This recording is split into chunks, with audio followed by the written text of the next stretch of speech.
you to try and imagine something for just a second. Picture yourself walking into your local library. You know exactly where you're going, right? You head straight for that one shelf where your absolute favorite book usually sits. You know the one, the book that totally shifted your perspective, or maybe the one that an old teacher recommended to you years ago.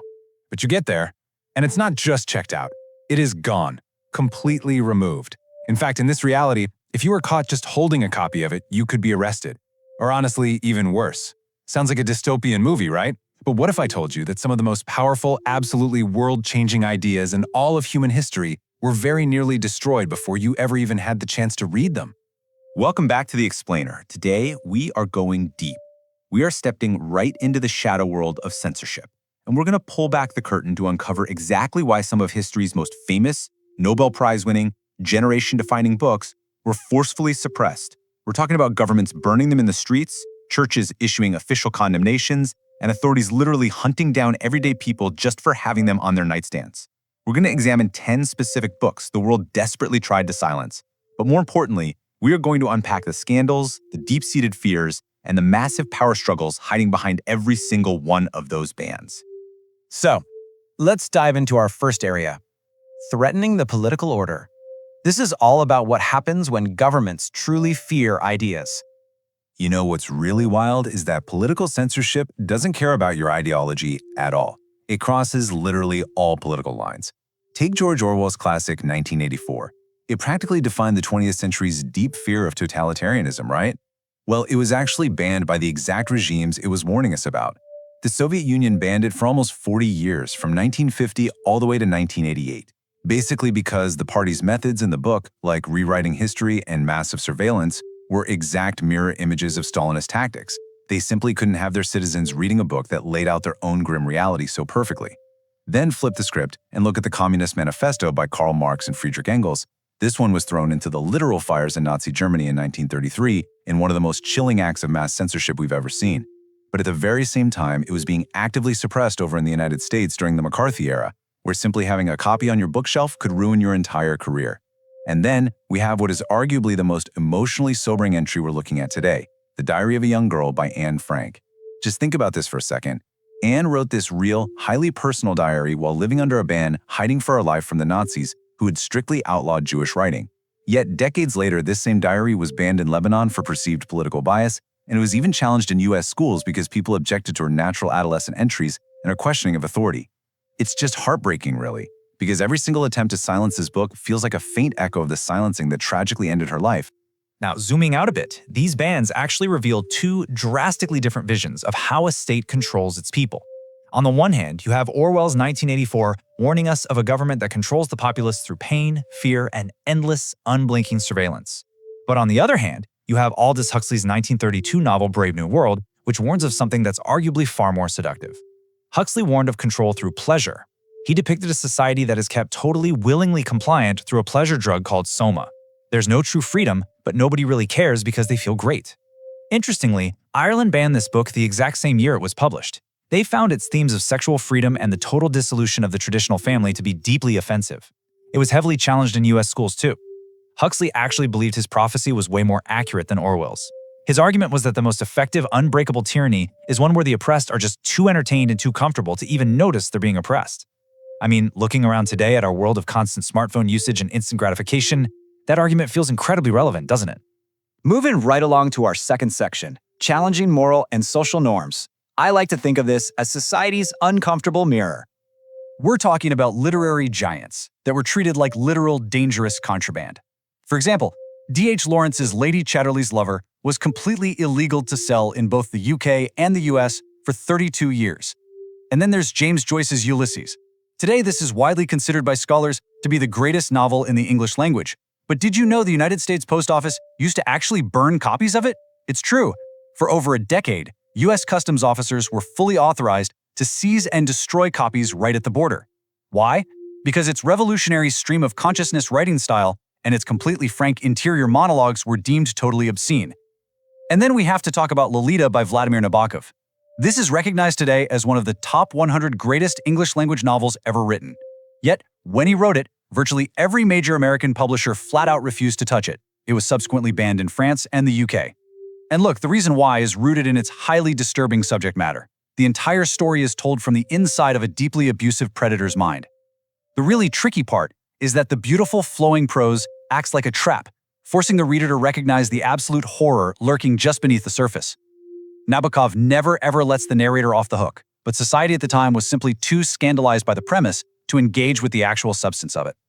You know, the absolute core of moral censorship is perfectly, almost embarrassingly captured by a specific question asked during the famous 1960 trial for Lady Chatterley's lover over in the UK. The prosecutor actually stood up and asked the jury word for word, "Is it a book that you would even wish your wife or your servants to read?" I mean, wow. Just pause and think about what that reveals. The so-called offense of the book wasn't really just the explicit content. It was the fact that it portrayed a romance between a highborn aristocratic woman and a working-class gamekeeper. The British establishment was terrified of this direct attack on their rigid class structure. This brilliantly illustrates how moral censorship is almost always about control. It's about asking, who gets to think freely? Who is actually allowed to read these ideas? Penguin Books eventually won that case, which completely changed publishing history forever, but this quote remains a stunning, totally transparent confession of elitist fear. And speaking of uncomfortable mirrors, Harper Lee's Pulitzer-winning novel To Kill a Mockingbird is a really fascinating case study. It perfectly shows how the specific reasons for banning a book can shift dramatically across different generations. Back in the 1960s and 70s, Southern school boards desperately wanted it banned because they strongly objected to its portrayal of racial injustice. They basically felt it was far too critical of white America. But jump forward to the 2020s, and the challenges to the book come from a completely different angle. Today, objections center around its use of racial slurs, which are considered deeply harmful to Black students encountering the text in a modern classroom setting. What's so interesting here is that both eras show that truly great literature has the power to make society deeply uncomfortable, just for completely different reasons depending on the cultural moment. And honestly, that discomfort is exactly why these texts must be grappled with, openly and honestly. All right, moving on to our third area, defying religious and scientific dogma, the age-old battle of heresy versus truth. Let's go way, way back to 1543. Nicholas Copernicus published De Revolutionibus, which finally presented the math proving that the Earth orbits the Sun and not the other way around. Story goes, he reportedly received the very first printed copy on the actual day he died. Well, 73 years later, in 1616, the Catholic Church placed the scientific text squarely on the Index of Forbidden Books. They declared the concept of heliocentrism to be totally contrary to Scripture, and it stayed officially banned for 219 years, all the way until 1835. 219 years? Today, literally every child learns this basic fact in their first years of school. It's a beautiful, if slightly absurd proof that the truth cannot be banned forever. It can really only be delayed. But look, this clash between strict dogma and literature isn't just some relic of ancient history. Fast forward to 1988. British Indian author Salman Rushdie published The Satanic Verses. It's a complex, postmodern novel that contains dream sequences reimagining certain stories from early Islamic history. And this ignited an intense, unprecedented global firestorm. The book was swiftly banned in India, Pakistan, Saudi Arabia, and many other Muslim-majority countries. Then, in 1989, a fatwa, which is a religious decree, was issued calling for Rushdie's death. Because of words on a page, he was forced into hiding, living under strict British police protection for 9 long years. Tragically, the fallout didn't stop there. His translators and publishers around the world were violently attacked, and the danger never fully went away. Even as recently as 2022, Rushdie was attacked and stabbed while standing on a stage, though thankfully he survived. The book remains banned across large portions of the world to this day, making a very stark, very real argument that literature and the right to write it must remain free from violence. Which brings us to our final and maybe most important section, why ideas survive bans. This is the ultimate confession of fear.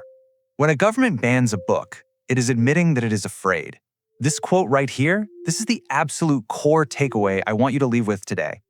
You simply cannot burn your way to ignorance. You cannot put a truth inside a prison cell. Think about it. The Copernican model survived 219 years of institutional suppression, and now we just call it basic science.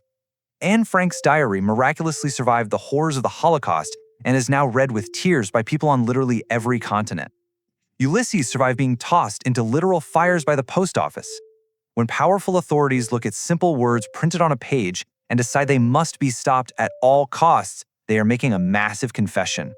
They are confessing that they are absolutely terrified their citizens might start to think differently.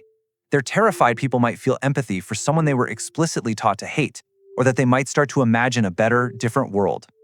That fear is the ultimate proof that the ideas in these books are incredibly, undeniably powerful.